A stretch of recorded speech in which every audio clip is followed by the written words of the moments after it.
Hello बच्चों, good morning. स्वागत है आपका जीडीटी एजुकेशन में। आज के इस क्लास में आप लोग पढ़ने वाले हैं गद्य खंड अध्याय 10, जिसके लेखक हैं ओम प्रकाश वाल्मीकि जी। और आपका चैप्टर है यानी शीर्षक है चैप्टर का जूठन। तो जूठन पर जाने से पहले आप लोग ओम प्रकाश वाल्मीकि जी का परिचय जान लीजिए, क्योंकि परिचय से भी बहुत तरह से प्रश्न आते हैं। तो आइए परिचय जानिए कि इनका जन्म कब हुआ, इन्होंने क्या क्या अपने जीवन में किया, यानी उनके जीवन से जुड़ी जो घटनाएं हैं उनको जान लीजिए। तो लेखक कौन है जूठन के? ओम प्रकाश वाल्मीकि, जिनका जन्म हुआ था बच्चों 30 जून 1950 ईस्वी में। ईस्वी तिथि याद रखना बहुत जरूरी है। आपको परिचय में दो चीज ज्यादा जरूरी हो जाता है, एक ईस्वी तिथि और दूसरा इसकी जो रचनाएं हैं, कृतियां। क्योंकि कृतियां मान लीजिए कौन सा उठा के कहाँ से पूछ देगा, कोई ठीक नहीं है। कोई भी दे देगा और कहेगा कि इसके लेखक कौन है या इसके रचनाकार कौन है। ऑप्शनल होता है, 3-4 नाम रहेगा, ठीक है। तो ये ईस्वी तिथि और ये रचना अच्छा से याद कर लेना है आप लोगों को। तो बताइए, ओम प्रकाश जी का जन्म कब हुआ था? 30 जून 1950। जन्म स्थान था इनका बड़ला, मुजफ्फरनगर, उत्तर प्रदेश। ठीक है, उत्तर प्रदेश क्या हो गया? राज्य मुजफ्फरनगर और बरला गांव। आगे है माता पिता मकुंदी देवी और छोटन लाल। माता कौन थी? मकुंदी देवी। पिता छोटन लाल। शिक्षा, आप देखिए इसकी शिक्षा किस प्रकार हुई थी, कहाँ कहाँ हुई थी। अक्षर ज्ञान का प्रारंभ मास्टर सेवक राम मसीही। अक्षर ज्ञान शुरुआत में हम लोग भी बच्चे थे तो अक्षर ज्ञान पहले सीखते हैं, अक्षरों की पहचान सीखते हैं। तो अक्षर ज्ञान का प्रारंभ हुआ मास्टर सेवक राम मसीही के खुले बिना कमरे, बिना टाट। देख लीजिए किस तरह पढ़े थे, बिना क्या था, एकदम खुले, उसके बाद बिना कमरे, उसके बाद बिना टाट और चटाई वाले स्कूल से। देखिए किस स्कूल से पढ़ाई किए थे। ऐसा सुन रहे हैं तो पता चल रहा है कि कोई सरकारी स्कूल होगा। सरकारी स्कूल, अब सरकारी स्कूल थोड़ा स्टैंडर्ड रहता है। पहले जमाने में टूटा फूटा वृक्ष के नीचे ही पढ़ाते थे, या फिर टाट फुटका होता था, या फिर नहीं होता था, है ना। ऐसे नहीं होता था क्या? अभी भी कई जगह है, ऐसी बात नहीं है। तो बिना टाट चटाई वाले स्कूल से, ठीक है, कहता है। उसके बाद बेसिक प्राइमरी स्कूल में दाखिला लिए। 11वीं की परीक्षा बरला इंटर कॉलेज, कहाँ से? बरला इंटर कॉलेज यानी बरला से, ठीक है, उत्तीर्ण हुए। 11वीं वहीं पे एडमिशन लिए, पढ़ाई किए, उत्तीर्ण भी हो गए यानी पास हो गए। लेकिन 12वीं की परीक्षा में अनुत्तीर्ण, यानी 12वीं की परीक्षा में फेल, ठीक है। कहते हैं फलस्वरूप बरला कॉलेज छोड़कर डीएवी इंटर कॉलेज देहरादून में क्या किया? फिर से दाखिला लिया यानी एडमिशन करवाया। और कई वर्षों तक पढ़ाई बाधित, इनका जो है बीच बीच में पढ़ाई बाधित भी रहा, ठीक है, बाधित रहा। बहुत रीजन है, आगे आप पढ़ेंगे कि ये दलित जाति से आते थे। इनके साथ बहुत दलितों का उस समय में जो है 1950 यानी उस समय में जो है बहुत जो है उनके साथ बुरा होता था, भेदभाव किया जाता था, स्कूल में पढ़ने नहीं दिया जाता था। और इनके साथ खुद ऐसा घटना घटा है कि जिस विद्यालय में पढ़ते हैं उस विद्यालय में पढ़ाई की जगह बस झाड़ू लगवाया जाता है, हाँ, उसको पढ़ने भी नहीं दिया जाता, यानी रोते रहते हैं। तो बहुत सारी ऐसी घटनाएं हैं, भेदभाव भी था। तो कहता है कई वर्षों तक पढ़ाई बाधित रही। बाधित रहने का ये भी कारण हो सकता है कि घर में पैसों रुपयों की भी तंगी हो सकती होगी। अब कहता है कि 1992 में हेमवंती नंदन बहुगुणा, 1992 में हेमवंती नंदन बहुगुणा गढ़वाल श्रीनगर विश्वविद्यालय से हिंदी में एमए किया। हिंदी विषय से उन्होंने एमए किया। कहाँ से? श्रीनगर विश्वविद्यालय से, देख लो। अब आगे है कि वृत्ति, यानी वृत्ति मतलब समझते हैं ना, उनकी पेशा क्या थी, रोजगार क्या था, करते क्या थे। वृत्ति 12वीं कक्षा में ही ऑर्डिनेंस फैक्ट्री, ठीक है, उसके बाद देहरादून में अप्रेंटिस की नौकरी, फिर ऑर्डिनेंस फैक्ट्री चांदा यानी चंद्रपुर महाराष्ट्र में, ठीक है, ड्राफ्टमैन की नौकरी की। कहाँ पे की? ऑर्डिनेंस फैक्ट्री चांदा यानी चंद्रपुर, जो कहाँ है?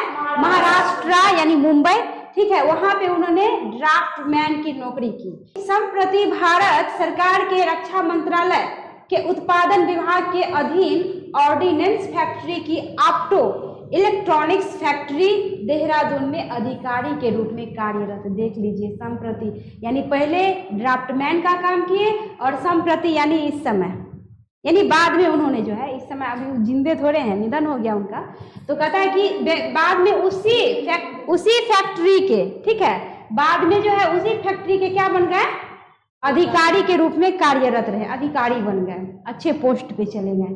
सम्मान, अब इनको सम्मान क्या क्या मिला था, मतलब किन किन चीजों से सम्मानित किया गया था?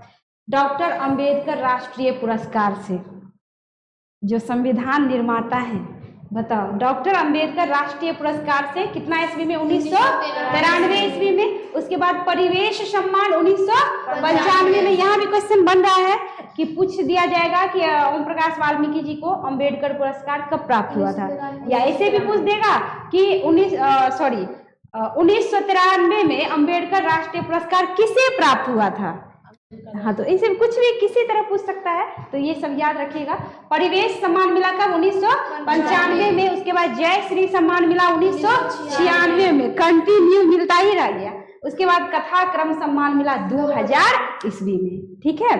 अब आगे है कृतियां, ये भी मोस्ट इम्पोर्टेंट है, हाँ, इसको ज्यादा याद रखना होता है। देख लीजिए, इनकी कृतियां है जूठन, जो क्या है?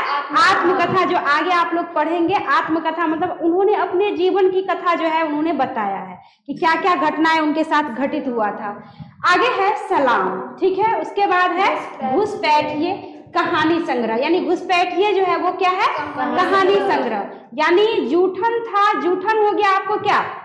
आत्मकथा, और घुसपैठिए हो गया आपको कहानी संग्रह। सदियों का संताप बस, सदियों का संताप बस, यानी ये भी इनकी रचना है। सदियों का संताप, जो उन लोगों के साथ गलत होता आ रहा था तो वही होगा उसमें, है ना, उसी चीज का वर्णन होगा। मतलब सदियों से संताप उठाते आ रहे हैं, अब क्या होना चाहिए? बस होना चाहिए। कहता है बहुत हो चुका, रचना भी अजब गजब नाम है, देख लीजिए, बहुत हो चुका। उसके बाद अब और नहीं, रचना से ही पता चल रहा है कि उसका जो है कहानी क्या होगा, उसके अंदर डिटेल विस्तार में वो क्या दर्शाए होंगे। शीर्षक जबरदस्त हो तो अंदर भी पढ़ने में मजा आता है। तो देख लीजिए, बहुत हो चुका। उसके बाद है अब और नहीं, ये क्या है आपको? कविता संकलन। उसके बाद है दलित साहित्य का सौंदर्य शास्त्र, ये है आलोचना। आलोचना का मतलब आप लोग समझते हैं, किसी भी जी गुण और दोष निकालना, ठीक है। उससे भी ये लेखक लोग जो होते हैं, मतलब ये लेखक सब जो होते हैं, गुण और दोष तो निकालते ही हैं, उससे ऊपर उठकर भी जो बोलते हैं, हाँ, आलोचना करते हैं, वो होते हैं असली आलोचक। जैसे कि आपने पिछले चैप्टर में पढ़ा था एक आलोचक के बारे में, कौन था? अभी जस्ट आपने पीछे पढ़ा था, जो बहुत बड़े आलोचक थे, कौन? नामवर सिंह। अभी जस्ट ने पढ़े थे जी। तो कहता है कि सौंदर्य शास्त्र आलोचना, महाराष्ट्र में मेघदूत नाम की नाट्य संस्था इन्होंने क्या की? स्थापित की। नाट्य संस्था, जहाँ पे नाटक वगैरह करवाया जा रहा हो किसी विषय वस्तु को लेके। तो कहता है महाराष्ट्र में उन्होंने मेघदूत नाम की नाट्य संस्था क्या किया? स्थापित। किसने? ओम प्रकाश वाल्मीकि ने। इस संस्था के माध्यम से अनेक नाटकों में अभिनय के साथ साथ मंचन निर्देशन भी किया जाता था। यानी कहता है इस संस्था के माध्यम से इस संस्था के माध्यम से, यानी ये जो संस्था इन्होंने खोला नाट्य संस्था, और किस नाम का? मेघदूत नाम का। तो इस संस्था के माध्यम से जो है अनेक नाटकों में अभिनय के साथ साथ मंचन निर्देशन भी इन्होंने किया। यानी मंच पे जो है निर्देश देने का भी काम इन्होंने किया। अब आगे है हिंदी क्षेत्र में पिछले दशकों में आए सामाजिक उभार और गहराती राजनीतिक चेतना के कारण दक्षिण और महाराष्ट्र प्रदेशों की तरह हिंदी साहित्य में भी दलित चेतना एवं भावधारा का विकास हुआ। यानी दलितों में भी क्या आने लगी?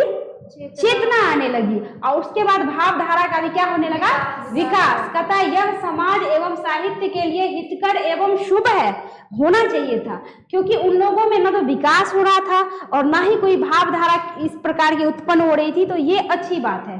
तो कहता है कि साहित्य के लिए हितकर एवं क्या है, शुभ है। कहता है कि इससे यह तथ्य प्रमाणित होता है कि समाज में सामंती जकड़ बंदियां क्या हो रही है, टूट रही है। सामंतवाद समझते हैं ना, क्या होता है सामंतवाद?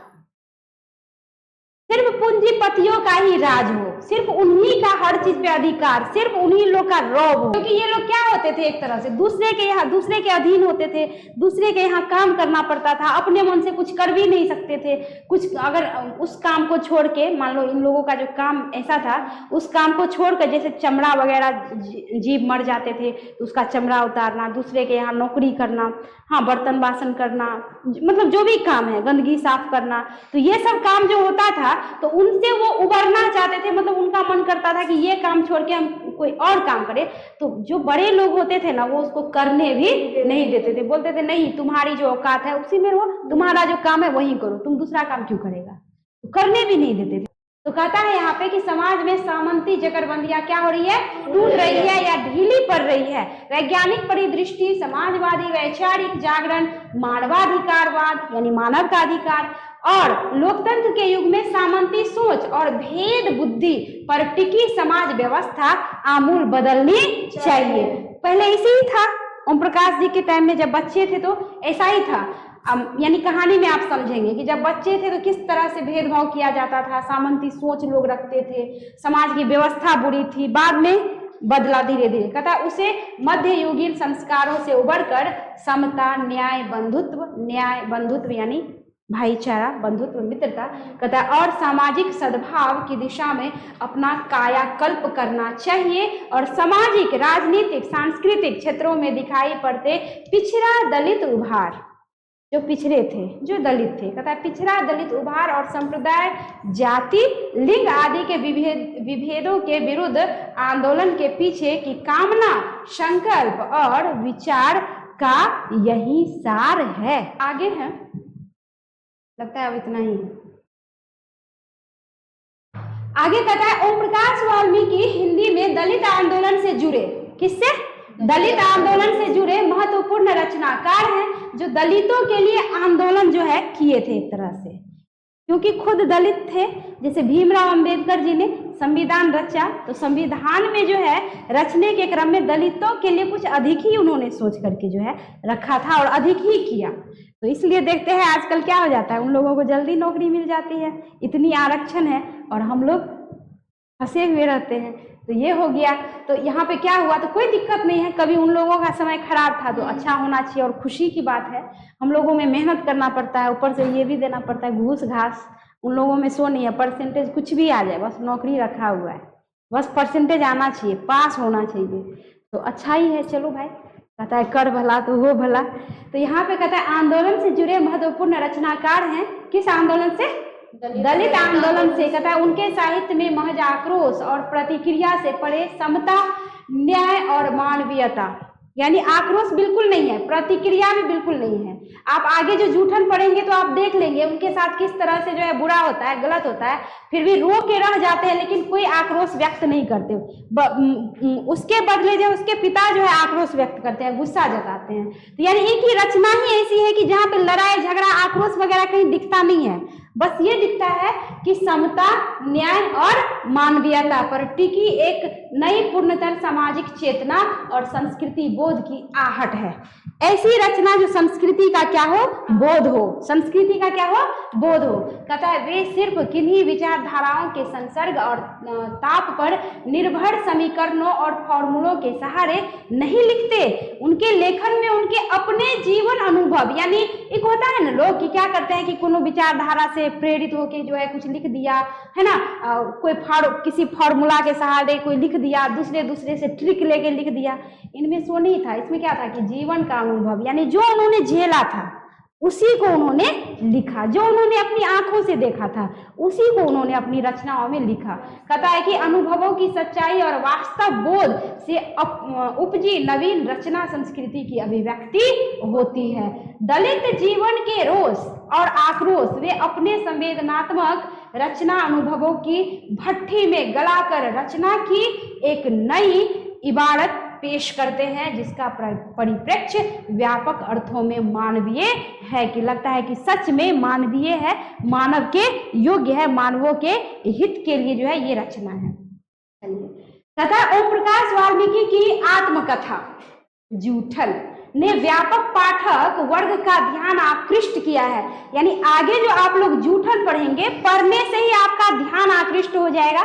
जूठन ऐसी कथा, जो एक दर्द भरी कथा है, उनके जीवन में जो एक एक घटनाएं घटित हुई थी वही इन्होंने इस जूठन पाठ में वर्णित किया है, जो कहता है कि पाठक वर्ग का ध्यान क्या कर लेती है, आकृष्ट कर लेती है। कहता है उनकी आत्मकथा का यह प्रस्तुत संकलित अंश वानगी के रूप में जो है यानी छोटा सा अंश है, ठीक है।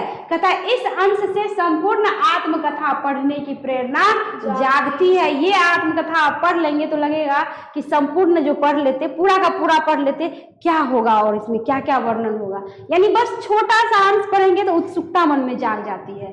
तो कहता है इस अंश से संपूर्ण आत्मकथा पढ़ने की क्या होती है, प्रेरणा जागती है। आत्मकथा और उसका यहाँ संकलित अंश अंतिरंजित और वास्तविक है, यानी सच्ची घटना पर आधारित है, काल्पनिक नहीं है, क्या है, वास्तविक है। और कहता है वास्तविकता का माटी और पानी, कहता है सरीखा रंग ही इसके रचनात्मक गद्य की विशेषता है। अपनी संवेदना और मर्मस्पर्शिता के कारण प्रस्तुत अंश पर मन गहरा असर छोड़ जाता है। यानी आप पढ़ेंगे तो आपके दिमाग पे कुछ गहरा ही असर आ जाता है, छोड़ जाता है।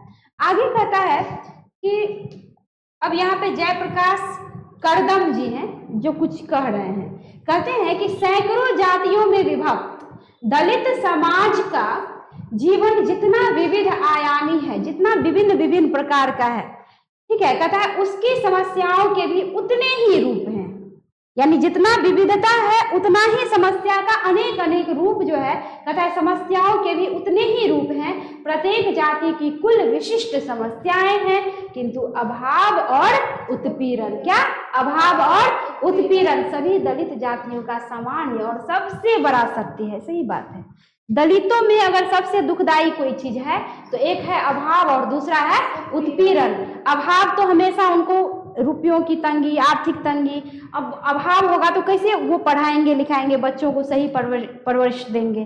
और उसके बाद क्या कि उत्पीड़न, उसका शोषण उत्पीड़न भी जो है होता आया है। तो कहने का तात्पर्य कहता है कि ये तो एकदम सत्य है। कहता है कि दलित जातियों का सामान्य और सबसे बड़ा सत्य है कि उनके जीवन में अभाव का न कभी अंत हुआ न उत्पीड़न का अंत हुआ, लेकिन अब हो गया है, अब हो गया है। कहता है हजारों साल से दलितों के अन्याय, अपमान, उत्पीड़न और अभाव के पीछे प्रमुख कारण था उनका अशिक्षित होना। अगर वो शुरू से पढ़े लिखे होते तो वो अपने खिलाफ आवाज उठा सकते थे, लेकिन वो मूर्ख होते थे, पढ़े लिखे नहीं होते थे, तो सोचते थे चलो भाई जो कर रहा है वही करेंगे, चुपचाप दब के रहते थे, है ना। और जब लोग पढ़ लिख लेता है, ज्ञान हो जाता है, तो लोगों में क्या आती है, चेतना जगती है, लोगों में क्या होता है, बुद्धि, नए बुद्धि का विकास होता है, नए ज्ञान का विकास होता है। वो समझ जाता है कि जीवन में बुरा क्या है, अच्छा क्या है, अपना भला बुरा सोच सकता है। तो अशिक्षित थे, इसलिए उनके साथ क्या होता आया था, अन्याय, अपमान, उत्पीड़न और अभाव। कहते अशिक्षित होने के कारण दलित न तो अपने विरुद्ध रचे गए शास्त्रीय विधानों को ठीक से समझ सके। अब शास्त्रीय विधान का क्या तात्पर्य, ऐसा विधान बना दिया उन लोगों ने कि जो दलित है, जो निचले वर्ग के हैं, बस नीचे ही बने रहे। जैसे फॉर एग्जाम्पल, पहला उदाहरण तो ये है कि उनका जो काम होता था ना, अपने काम को छोड़ के कोई दूसरा काम करना चाहते थे तो जो उच्च वर्ग के लोग होते थे वो करने नहीं देते थे, बोलते थे तुम्हारी जो औकात है, जो तुम्हारा काम है वो करो, तुम दूसरा काम क्यों करोगे, तुम्हारा काम थोड़े ना है। मतलब क्या, उसको ऊपर उठने ही नहीं दिया जा रहा था। अब इसमें क्या था, इसमें भी एक जो है एक सोची समझी साजिश थी कि वो ऊंचा उठ जाएगा, पढ़ लिख लेगा, तो फिर हम लोगों के यहाँ नौकरी कौन करेगा, काम धंधा कौन करेगा, तो इसलिए दबा के नीचे रखते थे। ये भी एक रीजन था। तो इसमें कहता है अशिक्षित होने का कारण दलित जो है न तो अपने विरुद्ध रचे गए शास्त्रीय विधानों को ठीक से कभी समझ सके और न उनका प्रतिकार कर सके, उनका प्रतिकार भी नहीं कर सके, क्योंकि डर था मन में कुछ बोलेंगे तो मार लगेगी, गाली सुननी पड़ेगी, और उसके बाद पढ़ लिख लेते तो थोड़ा सा हिम्मत आ जाता है उसमें, है ना, हर तरह की समझ आ जाती है, तो प्रतिकार ही न कर सके बल्कि इसके विपरीत वे इस शास्त्र सम्मत शोषण को अपनी नियति मानते रहे, यानी वो उसको अपना किस्मत मान के, जीवन मान के चलते रहे कि यही मेरा जीवन है, यही मेरा किस्मत है। जीवन के लिए शिक्षा कितनी आवश्यक है इसका एहसास उसको नहीं हुआ, लेकिन अब हुआ भी, और शिक्षा के बाद जीवन किस तरह बदलता है वो अब जो है सभी दलित बढ़िया से बदल लिए हैं अपने जीवन को, और बढ़िया से अपने जीवन में सुखी पूर्वक रह रहे हैं, यानी अब वो भी अनपढ़ नहीं रहे हैं। ठीक है, तो मुझे विश्वास है कि ये परिचय आप लोगों को समझ में आ गया होगा। मिलती हूँ बहुत जल्द अगले क्लास में इससे जो है रिलेटेड जो पार्ट है जूठन वो लेकर के। धन्यवाद, और अंत में कहूँगी कि वीडियो को लाइक शेयर कमेंट करिए और चैनल को सब्सक्राइब करिए ताकि अगला वीडियो आप तक सबसे पहले पहुँचेगा। धन्यवाद।